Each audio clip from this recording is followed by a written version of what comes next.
Assalamualaikum warahmatullahi wabarakatuh. Waalaikumsalam warahmatullahi wabarakatuh.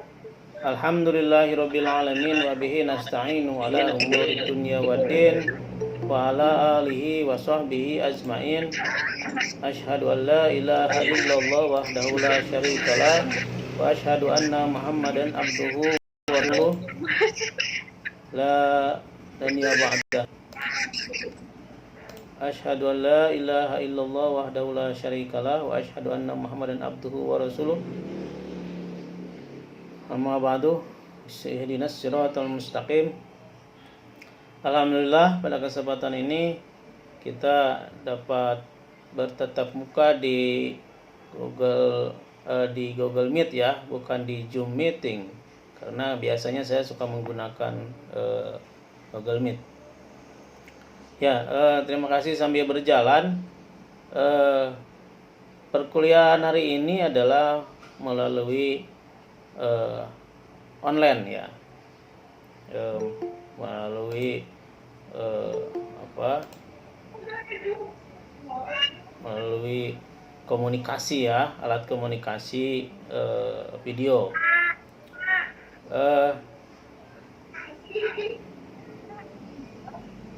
Sebetulnya baru komunikasi kan tadi pagi, tapi ada yang sebagian yang sudah ke WA ke saya bahwa hari ini adalah kita mata kuliahnya adalah lewat daring. Oke, terima kasih. Saya pikir untuk yang baru bergabung di unmute-kan saja ya speakernya biar tidak kedengaran suara-suara ya. Terutama biasanya kalau di rumah kan berisik gitu. Nah, ini tolong diperhatikan ya dalam aturan perkuliahan lewat Google Meet atau Zoom meeting ini.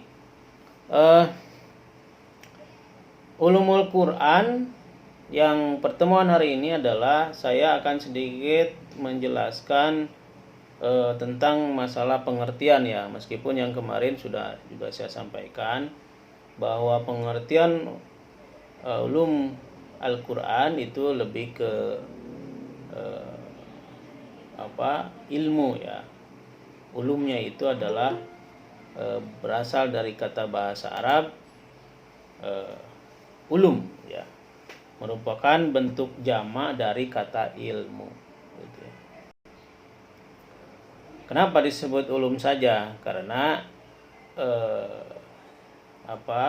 bentuk khususnya ya itu adalah bentuk bahasa Arab ya, ulum gitu. Jadi ilmu. Yang dimaksud ilmu di sini adalah sebagaimana yang didefinisikan oleh Abu Sya'bah ya, adalah sejumlah materi pembahasan yang dibatasi kesatuan tema atau tujuan gitu ya. Sedangkan pengertian dari Al-Quran itu sendiri sebagaimana yang didefinisikan oleh para ulama usul fikih, ulama fikih ya, yaitu adalah kalam Allah yang diturunkan kepada Nabi Muhammad sallallahu alaihi wasallam yang lafaz-lafaznya mengandung mukjizat ya. Membacanya mempunyai nilai ibadah yang diturunkan secara mutawatir ya, dan yang ditulis pada mushaf mulai dari awal surat Al-Fatihah sampai dengan surat An-Nas ya. Jadi jelas ya, Al-Quran itu adalah kalam Allah yang diturunkan kepada Nabi Muhammad yang lafaz-lafaznya mengandung mukjizat, membacanya mempunyai ibadah yang diturunkan secara mutawatir ya, dan yang ditulis pada mushaf mulai dari awal surat Al-Fatihah sampai akhir surat An-Nas ya. Maka dengan demikian bahwa pengertian secara keseluruhan menurut bahasa ya, ulumul Quran itu adalah ilmu atau pembahasan-pembahasan yang berkaitan dengan Al-Qur'an gitu. Jadi itu ya. Ulumul Quran itu secara bahasa adalah ilmu ya yang berkaitan dengan Al-Qur'an. Jadi ulum Al-Qur'an. Nah, adapun definisi Al-Qur'an secara istilah yang diungkapkan oleh para ulama ya dalam beberapa kitabnya memberikan redaksi yang sedikit berbeda-beda gitu ya pemahamannya ya. Ya, perbedaan itu kan biasa ya. Jadi rahmatan lil alamin dalam pembahasannya atau dalam pemberian istilah ya. Karena memang mungkin dari perspektif keilmuan masing-masing para ulama itu ya. Seperti yang disampaikan oleh Manna al-Qattah ya. Manna al-Qathan. Jadi ini adalah ulama yang pertama memberikan definisi ulum Al-Qur'an secara istilah. Menurut Manna al-Qathan itu al-ilmu allazi yatanawalul abhasal muta'alliqah ya bil Qur'ani min haitsu ma'rifati asbab ya asbabi linnuzulil wa jam'il Qur'an wa tartibihi wa ma'rifati ya. Jadi kalam menurut Manna al-Qattan ini adalah ya al-ilmu allazi yatanawwalul abhas muta'alliqatal bi Qur'anil min haitsu ma'rifati asbabil linuzulil wa jam'il Qur'an wa tartibihi wa ma'rifati ya, al mikki wal madani wan nasihi wal mansuhi wal muhakimi wal mutasyabihi ila ghairi dzalika mimma lahu silatun bil Qur'an. Jadi kata Amal Qattan ini adalah bahwa ilmu yang mencakup ya ulum Al-Quran itu ilmu yang mencakup pembahasan-pembahasan yang berkaitan dengan Al-Quran dari sisi informasi tentang asbabun nuzul atau sebab-sebab turunnya Al-Quran, kodifikasi dan tertib penulisan Al-Quran, ayat-ayat yang diturunkan di Mekah yang disebut dengan Makkiyah, dan ayat-ayat yang diturunkan di Madinah yang disebut dengan Madaniyah, dan hal-hal lain yang berkaitan dengan Al-Quran. Jadi kata Manna al-Qattan itu adalah ulum Al-Quran adalah ilmu yang mencakup pembahasan-pembahasan yang berkaitan dengan Al-Quran dari sisi informasinya tentang asbabun nuzul ya, sebab-sebab turunnya Al-Quran, kodifikasi dan tertib penulisan Al-Quran, ayat-ayat yang diturunkan di Mekah, Makkiyah, dan ayat-ayat yang diturunkan di Madinah, Madaniyah, dan hal-hal lain yang berkaitan dengan Al-Quran. Jadi menurut Manna al-Qattan ini lebih ke hampir ya menyerupai dengan definisi bahasa ulumul Quran tadi ya, ilmu tentang pembahasan-pembahasan Al-Quran. Ya, meskipun Manna al-Qattan ini dia lebih spesifik gitu ya, yaitu tentang mencakup pembahasan-pembahasan yang berkaitan dengan Al-Quran, terutama tentang asbabun nuzul ya, kodifikasi. Ini yang disebut dengan kodifikasi itu adalah penyusunan ya, penyusunan undang-undang, apakah di dalamnya itu menyangkut undang-undang, apa menyangkut tentang muamalah, tentang jinayat, tentang siasa, itu dikodifikasi. Jadi ada bab-bab, ada bagian-bagian gitu ya yang diterangkan dalam Al-Quran, yang disesuaikan dengan surat-surat yang disesuaikan dengan surat-surat 114 surat itu itu dikodifikasi gitu ya. Tertib ya, penulisan Al-Qur'annya itu tertib gitu ya. Nah, ayat-ayatnya itu dipisah-pisah, mana yang ayat-ayat yang diturunkan di Mekah, mana ayat-ayat yang diturunkan di Madinah ya, terutama hal-hal lain yang berkaitan dengan Al-Qur'an. Meskipun Rasul itu karena ini nanti ada perbedaannya ya. Perbedaan antara Al-Qur'an yang diturunkan di Mekah dan diturunkan di Madinah. Biasanya Al-Qur'an yang diturunkan di Mekah itu diawali dengan kalimat atau kata ya ayuhan nas gitu ya. Ya ayuhan nas. Jadi semua rata-rata ditujukan pada manusia. Karena ayat-ayat Makkiyah itu banyak yang berkaitan dengan masa Rasulullah melakukan penyebaran gitu ya, mulai melakukan penyebaran Islam, maka ayat-ayat yang diturunkannya itu kebanyakan ditujukan pada manusia gitu ya, karena dianggap masih belum sebagian masih belum menerima Islam saat itu. Nah, ketika sudah memasuki ayat-ayat yang diturunkan Madaniyah itu kebanyakannya berisikan tentang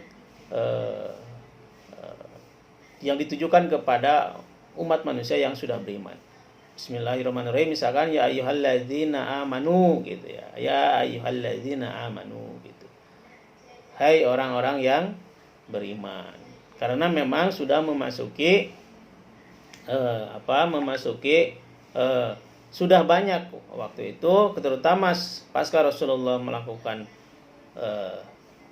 hijrah dari Makkah ke Madinah itu banyak artinya jumlah penganut atau pemeluk Islam ya yang menerima ajakan Rasulullah itu sudah banyak gitu ya, sudah ada gitu ya. Jadi maka isinya ya ayyuhalladzina amanu, hai orang-orang yang beriman. Nah, ini nanti juga akan kita bahas dalam pembahasan ciri-ciri dari ayat-ayat Makkiyah dan ayat-ayat Madaniyah. Nah, kemudian definisi lain tentang ulum Al-Qur'an secara istilah ini juga disampaikan oleh Al-Zarqani ya.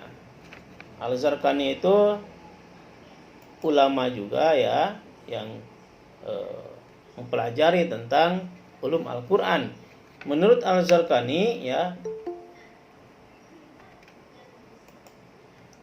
mabahisu tata'allaku bil Qur'anil Karim min nahiyati nuzulihi wa tartibihi wa jam'ihi wa kitabatihi wa qiraatihi wa tafsirihi wa izazihi wa nasihihi wa mansukhihi wa daf'is subahi anhu wa nahhi dalika.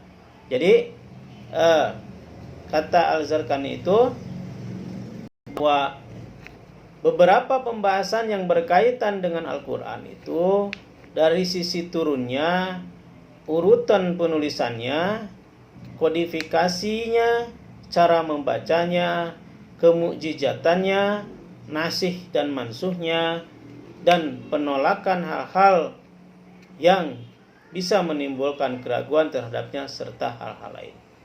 Yang mungkin pendapat Al-Zarqani itu lebih spesifik lagi ya dari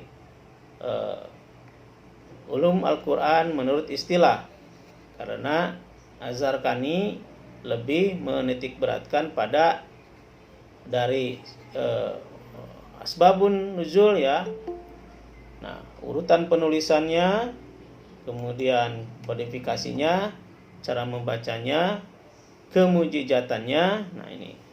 Jadi dalam Al-Qur'an itu ditegaskan bagaimana peristiwa-peristiwa terdahulu ya, peristiwa-peristiwa yang diturunkan Allah ya, mukjizat-mukjizat yang diturunkan oleh Allah kepada nabi-nabi sebelum Nabi Muhammad ya. Terutama pada 25 nabi ya yang kita kenal. Kemukjizatan itu jadi berbeda ya dengan kitab-kitab yang diturunkan sebelum kitab Al-Quran, yaitu misalkan ke Taurat ya, Zabur dan Injil. Itu kadang-kadang tidak terlalu isinya itu menceritakan tentang peristiwa-peristiwa terdahulu, tetapi lebih pada praktek-praktek pelaksanaan tentang ibadah dan kegiatan sosial lainnya. Nah, hebatnya Al-Quran, luar biasanya Al-Quran ya, yaitu menceritakan pula tentang kisah-kisah kenabian, kisah-kisah kerasulan, kisah-kisah mukjizat ya. Ya, Anda bisa lihat dalam Al-Quran ya, terutama mengenai peristiwa-peristiwa terdahulu ya, sejarah-sejarah terdahulu. Misalkan di dalam Al-Quran kan diterangkan misalkan tentang peristiwa Nabi Musa kan gitu ya, mukjizatnya dengan tongkat ya itu. Kemudian dalam salah satu ayat juga diterangkan yakuni bardaw wa salaman ala Ibrahim gitu kan. Ya. Bagaimana Nabi Ibrahim menyelamatkan diri ya dari upaya pembakaran orang-orang pada waktu itu, umat atau orang-orang yang tidak mau menerima ajaran Nabi Ibrahim. Ketika itu Nabi Ibrahim kan mau dibakar gitu ya, bahkan sudah dibakar, tetapi Allah menurunkan mukjizatnya, menurunkan pertolongan ya kepada Nabi Ibrahim dengan memadamkan api yang membakar Nabi Ibrahim ya. Yakuni bardaw wa salaman ala Ibrahim. Hai api padamlah ya untuk Nabi Ibrahim. Itu ya, itu cerita-cerita itu ada dalam Al-Quran. Cerita-cerita kemukjizatan ya yang diceritakan dalam Al-Quran itu sungguh luar biasa. Jadi Al-Quran itu makanya kenapa disebut sebagai kitab penyempurna ya. Al-Quran itu adalah kitab penyempurna dari semua kitab yang diturunkan oleh Allah ya. Nah, kemudian nasih mansuh. Jadi apa penyebab dan apa yang dijadikan penyebab itu sendiri, maka ada nasih mansuh. Jadi jelas gitu ya. Selain dari kemujizatan itu juga diterangkan tentang nasih mansuh ya. Jadi dan ya terutama ini tentang penolakan hal-hal yang bisa menimbulkan keraguan terhadapnya. Ini beberapa isi Al-Quran. Itu Al-Quran itu isinya itu jelas gitu, tegas gitu ya. Meskipun memang dalam prakteknya kan tidak juga ya. Misalkan dalam surat tentang hukuman bagi pencuri ya, Faqta'u aydiyahum kan dalam salah satu ayat, Faqta'u aydiyahum ya, potonglah tangan-tangan ya. Jelas ini adalah merupakan sanksi hukum gitu ya, dalam penerapan penegasan dalam Al-Quran itu tegas ya. Jadi makna dari ayat itu ya, jadi ketika laki-laki dan perempuan melakukan kejahatan atau mencuri, maka potonglah tangan-tangan mereka. Faqta'u aydiyahum. Nah, tetapi dalam perspektif penafsirannya itu kan bisa berbeda-beda ya. Sanksi hukum itu meskipun Allah sudah tegaskan seperti itu, tetapi dalam penafsirannya Allah itu penegasannya itu adalah tegas bagi siapapun yang mencuri, bagi siapapun koruptor harusnya dihukum seberat-beratnya begitu. Tujuan penafsirannya itu ya, hukumlah seberat-beratnya gitu. Jangan memberikan hukuman yang lembek atau hukuman yang membuat mereka kembali melakukan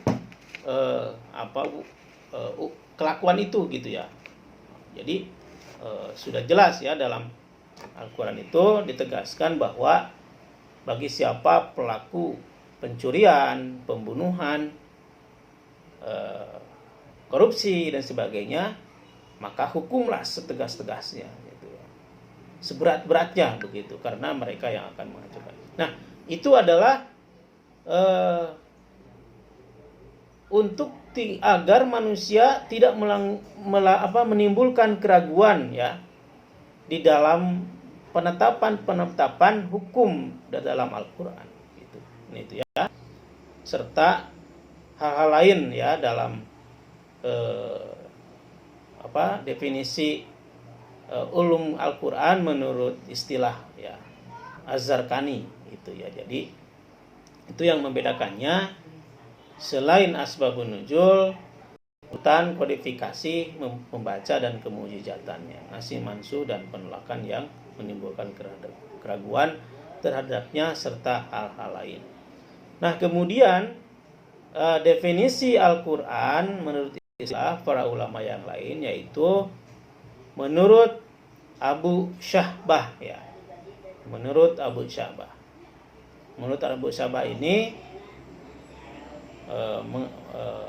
beliau mengatakan ilmu zu mabahisa tata'allaku bil Qur'anil Karim min haitsu nuzulihi wa tartibihi wa kitabatihi wa jam'ihi wa qiraatihi wa tafsirihi wa ijazihi wa nasihihi wa mansuhihi wa muhkamihi wa mutasyabihi ila ghairi zalika min mabahisi allati sudkaru fi hadzal ilmi. Jadi ini cukup panjang lah. Definisi istilah ulum Al-Quran menurut Abu Syahbah ini cukup panjang ya. Meskipun dalam pengertiannya intinya yaitu adalah menurut Abu Syahbah ini adalah ilmu zuma bahisa ta'allaqu bil Quran. Jadi sebuah ilmu ya yang memiliki banyak objek pembahasan ya yang berhubungan dengan Al-Quran, bil Qur'anil Karim ya. Jadi sebuah ilmu menurut Abu Syahbah itu adalah sebuah ilmu yang memiliki banyak objek pembahasan yang berhubungan dengan Al-Quran. Jadi jelas ya, seluruh keilmuan ya, seluruh pengetahuan itu ada dalam Al-Quran. Jadi jelas ya, seluruh ilmu, seluruh pengetahuan itu ada dalam Al-Quran. Terutama yang memiliki objek ya yang berhubungan dengan Al-Quran itu sendiri. Banyak ya tadi kalau kita merujuk pada surat Yasin atau surat-surat yang lain ya, penegasan tentang ilmu itu banyak. Nah, jadi jangkauan ilmu itu, maka kan dalam kemarin saya sampaikan dalam beberapa akhir ayat-ayat Al-Quran itu suka disampaikan afala tatafakkarun, afala ta'lamun gitu ya. Apakah kamu tidak mengetahui? Apakah kamu tidak berpikir ya? Kemudian objek-objek pembahasan tentang bumi ya, fis sama'i wal ar. Kemudian dalam surat-surat yang lain, terutama surat Yasin ada fis sama'i wal ari, wal qamaru idza. Jadi wasamsi wal qamari, di mana matahari dan bulan ya, wasamsi wal qamari, berputar pada rotasinya. Nah, itu tuh ilmu pengetahuan ya yang luar biasa ya. Kemudian manusia itu dibuat dari segumpal darah ya. Manusia itu dibuat dari segumpal darah. Itu menandakan bahwa tentang teori biologi ya, tentang teori bagaimana manusia itu diciptakan oleh Allah. Mulai dari Allah menyatukan satu manusia dengan manusia lain, menyatukan laki-laki dan perempuan, kemudian setelah itu Allah simpan ya segumpal darah dalam rahim perempuan, kemudian Allah tiupkan gitu ya, tiupkan ruh gitu ya pada janin itu selama berapa minggu gitu, 1 bulan, 2 bulan, 3 bulan. Allah ciptakan berbagai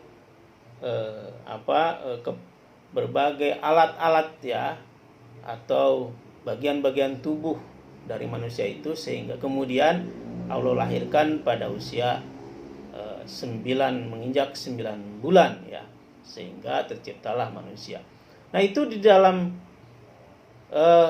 Al-Quran itu dituangkan ya, ada gitu ya, dibahas tentang sebuah ilmu ya, manusia dilahirkan atau dari mana manusia dilahirkan. Jadi sudah jelas ya, Al-Quran itu mencakupi seluruh gitu ya aspek kehidupan manusia, ilmu pengetahuan apapun ya, apapun sekarang yang orang anggap baru ditemukan, itu di dalam Al-Quran sudah ada. Coba apa? Ilmu komunikasi misalkan ya, kemudian ilmu tentang ilmu tentang kehebatan manusia sampai menjelajah ke alam semesta. Allah sudah di dalam Al-Quran itu sudah Allah sampaikan, sudah Allah tuangkan. Jadi apalagi yang tidak ada? Komunikasi itu tadi itu afala tatafakkarun afala ta'lamun gitu. Kemudian bagaimana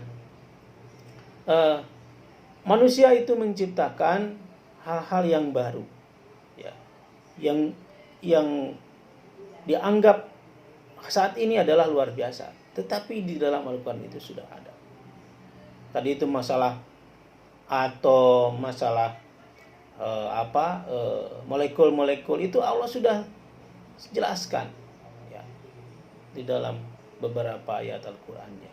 Jadi tidak ada keraguan di dalamnya. Maka kata Abu Syahbah ini, pengertian ulum Al-Quran menurut istilah itu yaitu tadi sebuah ilmu yang memiliki banyak objek ya, terutama objek pembahasan yang berhubungan dengan Al-Quran itu sendiri, mulai dari proses penurunan. Nah, dalam proses penurunan ini kan kemarin saya juga sudah sampaikan beberapa Al-Quran tentang penegasan bagaimana dijaminnya ya.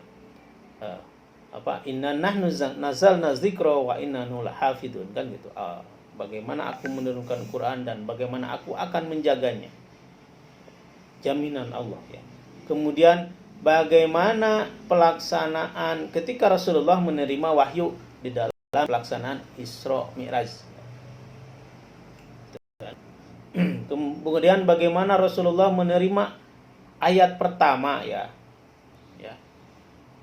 Ayat pertama ya, yang menegaskan tentang Iqra itu ya, membaca itu penuh dengan ilmu pengetahuan. Bagaimana kita membaca alam, bagaimana kita membaca seluruh lingkungan ini. Jadi menurut Abu Syahbah itu ilmu ya tadi yang memiliki banyak objek pembahasan, kemudian mulai dari proses penurunan, urutan penulisan. Nah, dalam urutan penulisan, meskipun Al-Quran diturunkan ya sesuai dengan kondisi saat itu yang dialami oleh Rasulullah, tetapi sebetulnya itu adalah merupakan urutan penulisan-penulisan yang terstruktur. Urutan-urutan penulisan yang sudah disiapkan gitu ya, urutan penulisannya. Coba Anda lihat dari sekarang. Mulai dari Ummil Quran, yaitu kepalanya Al-Quran ya, yaitu surat Al-Fatihah. Anda bisa dilihat kemarin juga kan sudah saya sampaikan. Mulai dari kata Bismillahirrahmanirrahim gitu ya, dengan menyebut nama Allah yang Maha Pengasih lagi Maha Penyayang. Kemudian Alhamdulillahirabbil alamin, kan segala puji bagi Allah yang menciptakan seluruh alam. Ini sudah menegaskan. Kemudian diakhiri ya Falaq Binas gitu kan ya. Di dalam susunannya kan gitu ya, Falaq Binas. Qul a'udzu birabbin nas, malikin nas, ilahin nas, min syarril waswasil khannas, alladzi yuwaswisu fi sudurin nas minal jinnati wan nas. Bagaimana penegasan terhadap manusia. Kemudian juga Al-Quran itu yang terakhir diturunkan, yaitu menurut, kalau tadi susunan ya, susunan Al-Quran, tetapi kalau menurut diturunkannya ayat terakhir yaitu apa? Al-yauma akmaltu lakum dinakum wa atmamtu alaikum ni'mati wa raditu lakumul Islam madina. Pada hari ini telah aku turunkan al-yauma akmaltu ya. Atas aku tegaskan ya bahwa agama al-yauma akmaltu lakum bagimu ya. Telah aku cukupkan, telah aku tegaskan kepadamu dinakum agama bagimu. Al-yauma akmaltu lakum dinakum wa atmamtu, dan aku telah cukupkan nikmat. Ya. Nikmat bagimu. Waraditu lakumul Islam Madinah. Waraditu lakumul Islam Madinah, dan aku ridho Islam sebagai agama bagimu. Waraditu lakumul Islam Madinah, dan aku sudah ridho agama Islam. Di sana sudah jelaskan Islam ya, keselamatan ya. Islam Madinah, pada Islam yang aku turunkan ya. Jadi penegasan penurunan, proses penurunan, urutan penulisan, kodifikasinya, penulisannya itu sudah Allah susun ya sebegitu rapih ya, sehingga kita bisa lihat bagaimana susunan Al-Quran itu, surat-surat dalam Al-Quran itu sudah luar biasa. Kemudian cara membacanya ya, kemarin sudah saya sampaikan, warattilil Qur'ana tartila, kan gitu ya. Bacalah Al-Quran dengan baik, bacalah Al-Quran dengan indah ya. Warattilil Qur'ana tartila. Penafsirannya itu tadi itu sangat berbeda-beda. Meskipun berbeda-beda tapi tujuannya sama.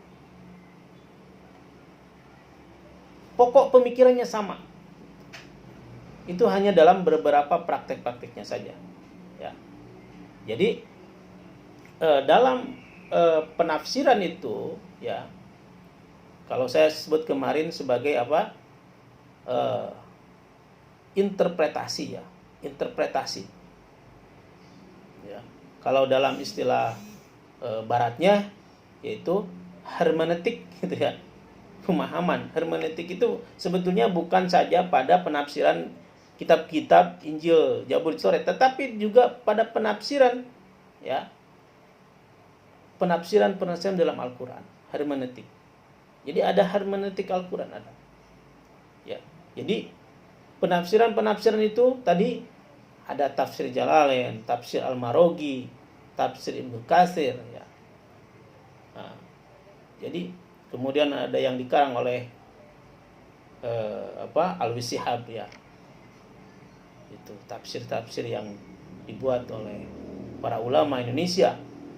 Itu sangat jelas ya. Isi-isinya sudah jelas. Penafsirannya. Meskipun penafsirannya berbeda, tetapi sebetulnya tujuannya sama. Ya. Tadi rahmatan lil alamin. Jadi Al-Qur'an itu memang diturunkan terutama dalam ilmu-ilmu Al-Qur'an ya. Ulum Al-Qur'an ini yaitu juga kemukjizatannya. Tadi saya sudah jelaskan ya kemukjizatannya. Nasih mansuhnya. Muhkam mutasabihnya ya. Sampai pembahasan lainnya. Ini lebih detail ya. Apa yang disampaikan oleh Abu Syahbah itu definisi Al-Qur'an menurut istilah itu sangat luas ya. Ilmu dzu mabahisa tata'allaqu bil Qur'anil Karim min haitsu nuzulihi wa tartibihi wa kitabatihi wa jam'ihi wa qiraatihi wa tafsirihi wa izazihi wa nasihi wa mansuhi wa muhkamihi wa mutasyabihi ila ghairi dzalika minal mabahitsil lati tuzkaru fi hadzal ilm. Nah, ini lebih khusus ya, lebih detail gitu kalau pemahaman pengertian ulum Al-Qur'an menurut Abu Syahbah. Jadi ada 3 ya definisi istilah ulum Al-Qur'an yang disampaikan. Yang pertama tadi oleh Manna Al-Qathan, kemudian Al-Zarqani, dan yang terakhir Abu Syahbah. Meskipun ada beberapa definisi lain menurut para ulama, tetapi memang yang lebih khusus ulama-ulama yang mempelajari tentang ulum Al-Qur'an adalah 3 ini ya, yang kalian harus juga ketahui dan harus dipelajari. Nah, selanjutnya walaupun dengan redaksi yang sedikit agak berbeda ya, definisi tadi ya, tadi yang saya sampaikan adalah memiliki maksud yang sama ya, karena memang itu hanya mendefinisikan istilah saja. Baik Al-Qathan, kemudian Al-Zarqani, dan Abu Syahbah sepakat bahwa ulum Al-Qur'an adalah sejumlah pembahasan yang berkaitan dengan Al-Qur'an, dan pembahasan itu menyangkut materi-materi yang selanjutnya menjadi pokok-pokok bahasan ulum Al-Qur'an yang pembahasannya akan diutarakan nanti. Jadi baik Al-Qathan, Al-Zarqani maupun Abu Syahbah ya sepakat bahwa pengertian dari ilmu Al-Qur'an adalah pembahasan yang berkaitan dengan Al-Qur'an, dan pembahasan itu menyangkut materi-materi yang selanjutnya akan menjadi pokok pembahasan ulum Al-Qur'an yang pembahasannya akan diutarakan dalam pembahasan ulum Al-Qur'an itu sendiri. Itu maksudnya begitu. Jadi sama ya, pada pokoknya kan sama. Meskipun tadi secara istilah berbeda-beda dalam memberikan definisi. Nah, mengenai kemunculan istilah ulum Al-Qur'an itu untuk pertama kalinya para penulis menyatakan bahwa istilah ulum Al-Qur'an itu muncul pada abad ke-6 Hijriah ya. Pada abad ke-6 Hijriah setelah wafatnya Rasul ya. Oleh Abu Al-Fajr bin Al-Zawzi. Jadi kata Abu Al-Fajr bin Al-Zawzi itu berpendapat bahwa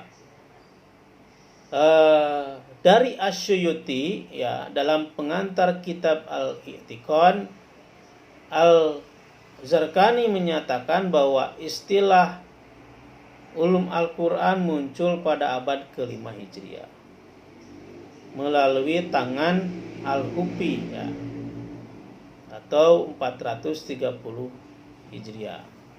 dalam karyanya yang berjudul Al-Burhan fi Ulum Al-Quran. Ya. Jadi keutamaan dalam ilmu Al-Quran. Ini menurut Az-Zarqani maupun As-Suyuti itu ya, bahwa ilmu Al-Quran itu muncul pada abad ke-5 Hijriah. Ya. Apakah Ibnu Al-Fajar atau Az-Zarqani, mana kedua-keduanya yang benar? Apakah pada abad ke-6 atau ke-5? Dalam munculnya ulum Al-Quran ini adalah dua-duanya benar, gitu ya.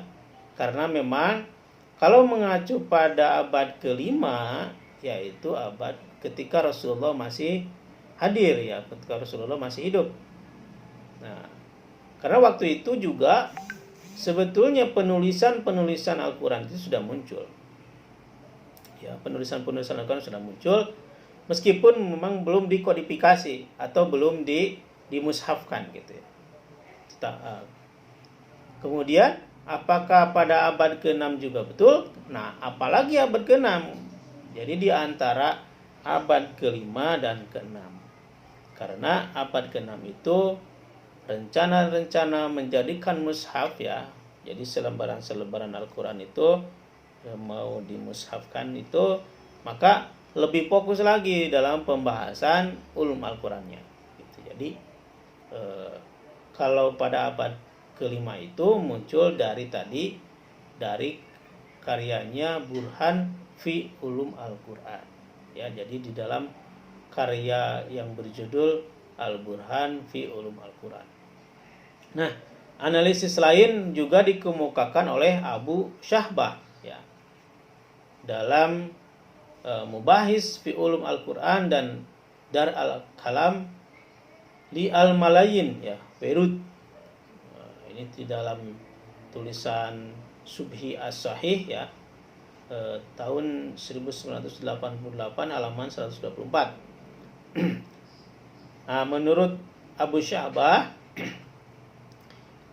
tadi dengan merujuk pada kitab Muqaddimat Tani fi Ulum Al-Quran yang dicetak pada tahun 1954 dan diedit oleh Arthur Jeffrey ya, seorang orientalis ya, kenamaan atau seorang. Jadi kalau yang disebut dengan orientalis itu adalah orang non-Islam tetapi mempelajari tentang Islam ya. Itu orientalis bisa disebut. Jadi orang non-Islam tetapi dia mempelajari Islam. Seperti apa? Misalkan kalau di Indonesia ada Klipetget gitu ya. Klipetget tentang yang mengkaji atau melakukan penelitian tentang Islam di Jawa ya, di Mojokerto ya, di Jawa. Tapi sebetulnya dia bukan orang Islam, tetapi dia paham dan mempelajari Islam gitu ya. Itu yang namanya orientalis ya. Nah, ini juga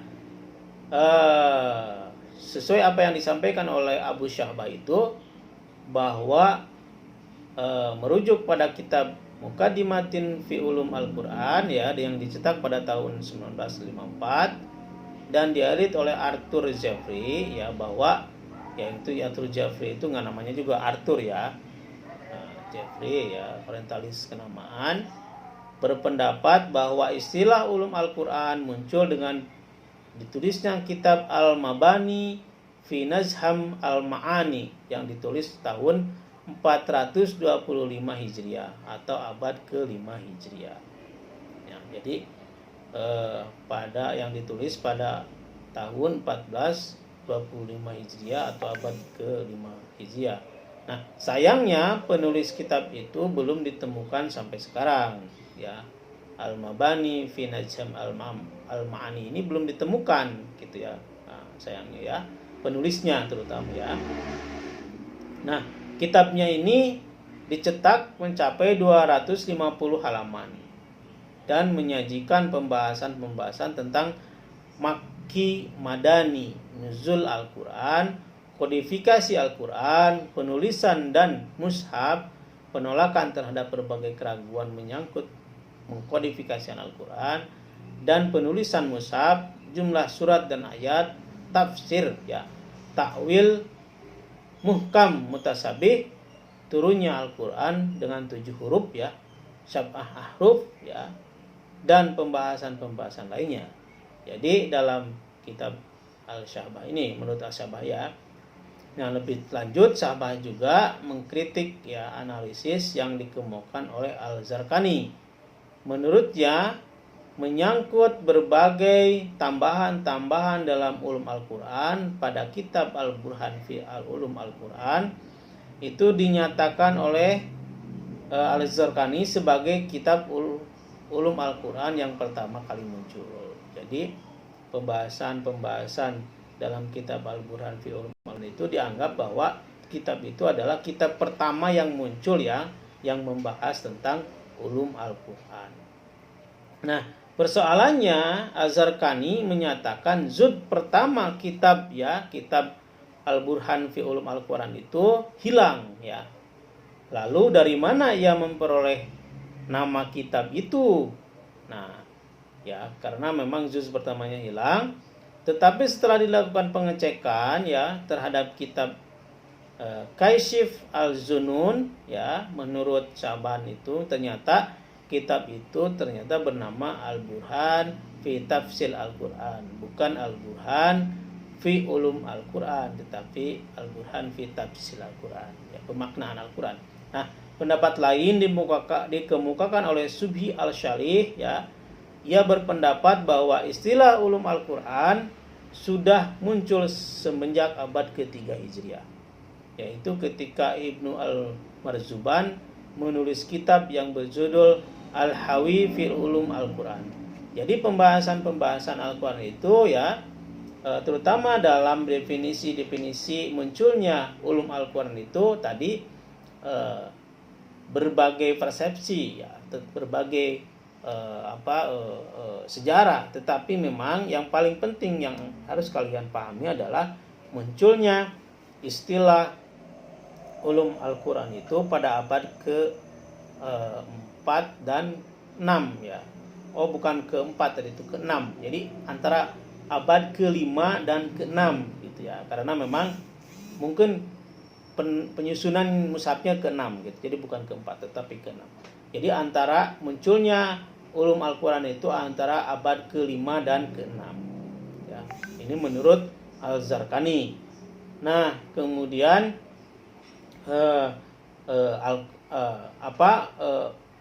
kitab pertama yang menuliskan tentang ulum Al-Quran itu, yang pertama itu ada Al-Burhani fi Ulum Al-Quran. Nah, meskipun bab pertamanya, juz pertamanya itu hilang, jadi akhirnya setelah dicek, ya, dalam kitab-kitab yang lain, ternyata bukan Al-Burhan fi Ulum Al-Quran, tetapi Al-Burhan fi Tafsil Al-Quran. Jadi itu, ya, yang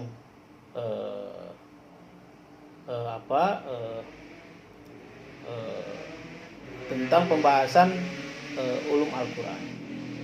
Nah, meski begitu, istilah ulum Al-Quran sudah muncul sejak abad ke-3 Hijriah, yaitu ketika Ibnu Al-Marzuban menulis kitab yang berjudul Al-Hawi fil Ulum Al-Quran.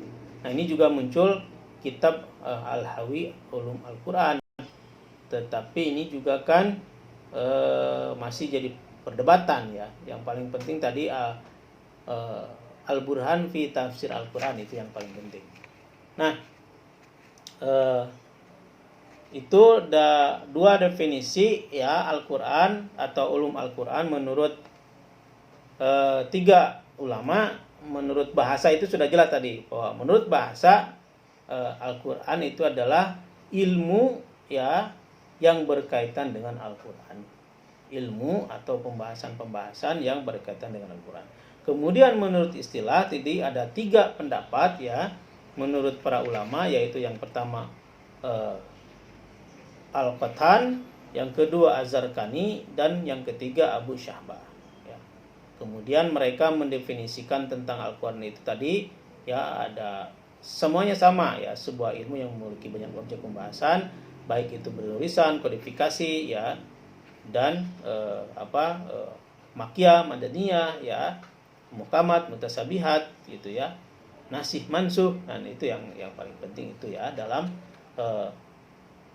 definisi istilah ulum Al-Quran. Kemudian pertama kali ulum Al-Quran dipelajari atau ditemukan pada abad ke-5 dan ke-6 ya, Hijriah ya. Kemudian di dalam kitab Al-Burhan fi Tafsir Al-Quran, atau pertama kitab yang muncul tentang pembahasan ulum Al-Quran. Itu ya. Itu beberapa hal pembahasan pada kesempatan ini. Silakan sebelum kita selesai pada jam 9 ya, karena tadi agak sedikit mundur sedikit ya. Silakan kalau ada yang mau bertanya.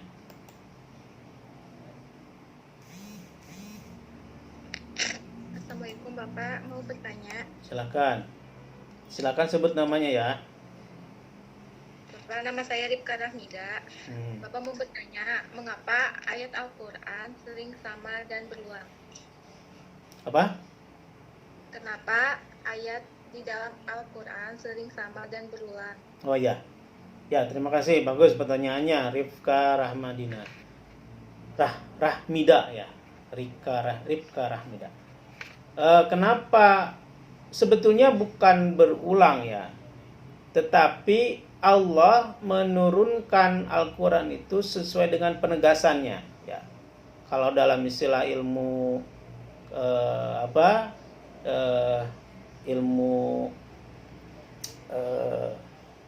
ilmu bahasa Arab ya, ilmu kalam, ilmu bahasa Arab, kenapa Al-Quran itu suka diawali dengan ya ayyuhallazina amanu, semuanya itu penegasan ya. Penegasan ya bahwa apa yang ditujukan oleh Allah adalah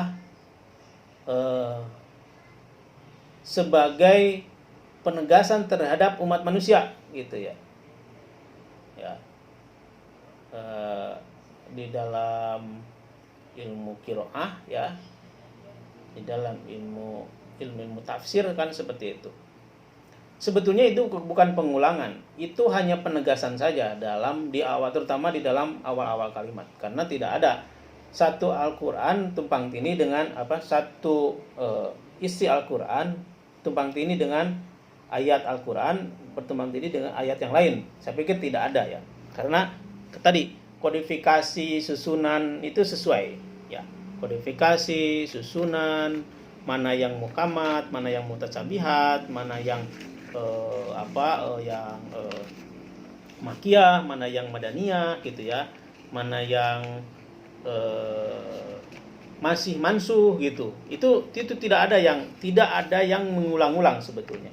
Tetapi memang dalam penulisan atau redaksi Al-Quran itu suka diawali dengan kata-kata ya ayyuhalladzina amanu atau ya ayyuhan nas gitu ya. Ya ayyuhalladzina amanu kutiba alaikumusiyam, sama gitu kan. Itu menegaskan bahwa waktu itu turun Al-Qurannya di Madinah. Nah, terutama yang di Madinah, karena memang diawali dengan ya ayyuhalladzina amanu, bahwa saat itu manusia atau sahabat Nabi kan sudah semuanya masuk Islam. Berbeda dengan ya ayyuhan nas. Nah, ya ayyuhan nas itu menegaskan bahwa itu hanya disampaikan pada manusia. Yang saat itu kebanyakan ayatnya turun di Makkiyah atau di Makkah. Itu bukan pengulangan tapi penegasan. Isi dari ayat-ayat itu berbeda-beda. Ya, cuman itu penegasan saja. Bahkan kan kalau Anda lihat dalam surat-surat awal-awal surat itu ada surat yang diawali dengan Toha gitu kan. Yasin. Nah, itu kan nama-nama, misalkan Yasin itu nama-nama lain dari Nabi Muhammad gitu ya. Nah, Yasin, Toha itu nama-nama lain dari penyebutan kepada Nabi. yang nama-nama Allah yang tertuang dalam Asmaul Husna. Itu ada semua dalam Al-Qur'an. Jadi tidak ada ya. Itu hanya penegasan aja, semuanya penegasan. Mulai dari surat Al-Fatihah sampai surat Falak ya, Falak Binas, itu semuanya tersusun, tidak ada yang tumpang tindih, tidak ada yang mengulang-ulang, tetapi hanya kalimat awalnya saja itu ya, penegasan itu sebetulnya, penegasan model innalladzina amanu, inna itu penegasan ya. Jadi nunnya nun penegasan, ya-nya itu ya penegasan gitu ya. Jadi tidak dalam bentuk pengulangan. Nah, ada beberapa yang pemaknaannya sama, misalkan ada isi Al-Qur'an yang pemaknaannya sama, itu hanya nanti di penafsiran yang berbeda. Tetapi semua tidak ada ya, tidak ada yang tumpang tindih. Kalau saya lihat di seluruh bab atau di seluruh surat ya dalam Quran itu tidak ada. Nah, itu yang disampaikan Rifka Rahmida. Ini sebagai saya pikir dari setelah ini ada mata kuliah yang lain? Ada Pak. Oh ya. Oke. Untuk absensi nanti saya foto, akan dipoto di sini ya, di Zoom-nya. Saya harapkan kalian pada muncul semua. Saya akan foto. On cam, Pak. Hah? Harus on cam. Ya, on cam. Saya mau foto semuanya ya, bentuknya. Silakan on cam dulu. Nanti jangan-jangan yang bukanya temennya atau ibunya ya. Ada yang tidur, Pak. Hah? Nah itu, semua dibuka dulu, silakan. Saya mau foto. Firman baru bangun, Pak. Nih, saya absen. Silvi, Siti, Tita, Desta, Nur, Sania, Wiwi, Putri, Diandeatita, Rosnida, Muhammad Fikri. Yuka ini belum dibuka, ini kenapa? Gilman hadir, Pak. Coba di absen mulai dari Lena. Ada ya, Gilman kelihatan, Rika. Arif nih, ada gak Arif? Arif. Pak, hadir. Arif hadir nggak? Nggak ada tuh. Astri, Mira, tolong di on cam buka on cam itu, buka camnya, buka videonya. Coba buka videonya.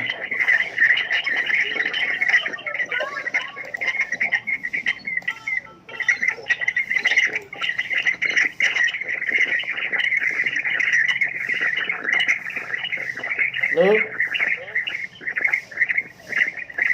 1A ya, tanggal 20 bulan 9 21.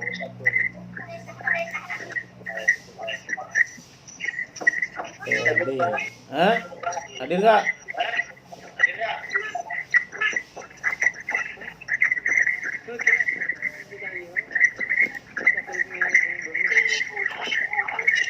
Bentar ya, ini saya foto dulu nih.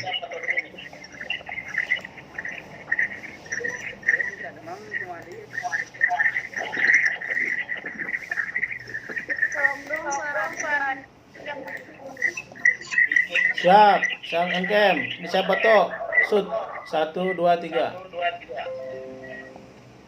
Berarti yang tidak hadir itu nggak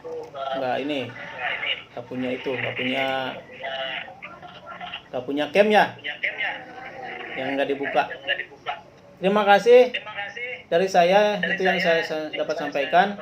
Nanti di grup WA juga ya, kalau ada yang mau ditanyakan silahkan sampaikan di grup WA. Kemudian untuk absensi juga nanti disampaikan di sana. Oke, terima kasih. Ada lagi pertanyaan? Tidak, Pak. Oh, itu baru cam nih sekarang nih, baru dibuka nih. Sekarang baru dibuka nih. Ya, begitu dong. Sudah semua nih muncul ya. Dipoto lagi sama Bapak nih. Biar kelihatan gantengnya, biar kelihatan cantiknya, walaupun baru bangun tidur. 1, 2, 3.